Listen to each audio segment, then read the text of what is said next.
سنت سے میرا سوال ہے، بعض اوقات ہم نیکی کرتے ہیں اللہ کی رضا کے لیے،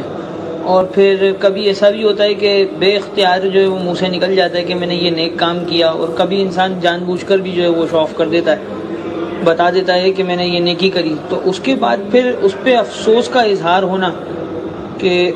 اندر ہی اندر ملامت ہونا کہ میں نے اس شخص کو کیوں بتایا جبکہ میں نے نیکی اللہ کی رضا کے لیے کی تھی، تو ایسے افسوس کا کوئی فائدہ ہے؟ اس میں یہ کہ مطلقاً بتانا تو گناہ نہیں ہے، یعنی کوئی اپنا عمل ظاہر کر رہا ہے کہ میں یہ کرتا ہوں یہ کرتا ہوں، دلائل الخیرات پڑھتا ہوں، اتنے ہزار درود شریف پڑھتا ہوں،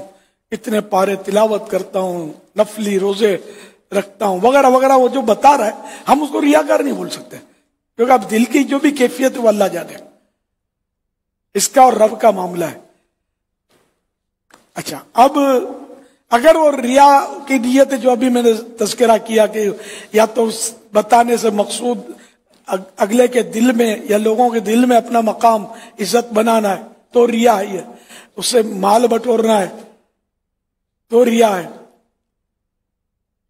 اگر وہ دوسروں کو ترغیب دلانے کے لیے کہہ رہا ہے تو ریا نہیں ہے، وہ 100% اس کی نیت یہی ہے کہ میں لوگوں کو عبادت کی ترغیب دلا رہا ہوں، واقعی ایسا ہی ہے وہ جیسا وہ کہہ رہا ہے تو وہ ثواب کا حقدار ہے۔ یا تحدیث نعمت، تحدیث نعمت میں اللہ کی نعمت کا چرچا کر رہا ہے کہ 100% اس کا ذہن ہے کہ اللہ کی نعمت کا چرچا کر رہا ہے کہ اللہ پاک نے مجھے توفیق بخشی ہے، یہ سعادت دی ہے، تب بھی ریا نہیں ہے، تو اس لیے وہ اس کا تعلق نیت سے ہے۔ اب اگر کسی نے بول دیا کسی کو اور نہ ترغیب کی نیت تھی نہ تحدیث نعمت کے لیے بولا تو ویسے ہی بولنے کو بول دیا، تب بھی اس کو ریا نہیں کہیں گے، کیونکہ یہاں یہ تو نہیں ہے نا کہ اس نے مطلب وہ دوسرے کے دل میں مقام بنانا چاہا یا پیسے بٹورنے چاہے، یہ نیت نہیں ہے، تو تب بھی اس کو ہم ریا نہیں کہیں گے، لیکن صورت وہ یہ کہ 100% وہ غور کرے اس پر، ہمت نہ ہی کرے تو عافیت ہے اس کے لیے، کہ ورنہ یہ خطرہ نہ بولنے میں خطرہ کیا ہے یہ بتائیے؟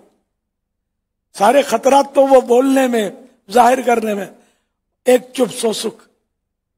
مگر وہ مزہ نہیں آ رہا جب تک دوسروں کو پتا نہ چلے، تو یہ خطرے کی گھنٹی نہیں بہت بڑا گھنٹا ہے کہ آخر کیوں مزہ نہیں آ رہا بتائے بغیر،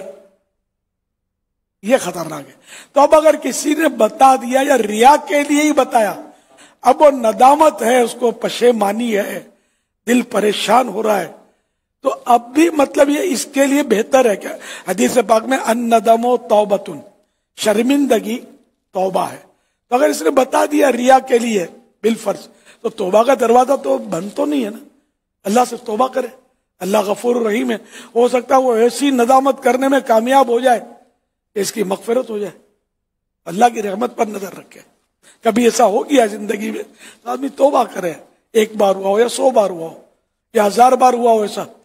اللہ کی رحمت کے خزانے کو ختم تھوڑی ہو گئے، نہ ختم ہوئے نہ ختم ہوں گے کبھی، مگر یہ توبہ اسی صورت میں قبول ہوتی ہے جبکہ یہ فائنل ڈیسیزن ہو کہ آئندہ میں یہ کروں گا نہیں گناہ، یہ ذہن میں رکھیے گا، کرتے رہو توبہ کرتے رہے، کرتا رہے توبہ کرتا رہے، پھر یار چل رہا توبہ کر لیتے ہیں، یہ نہیں چلے گا۔ صلو علی الحبیب صلی اللہ علیہ محمد۔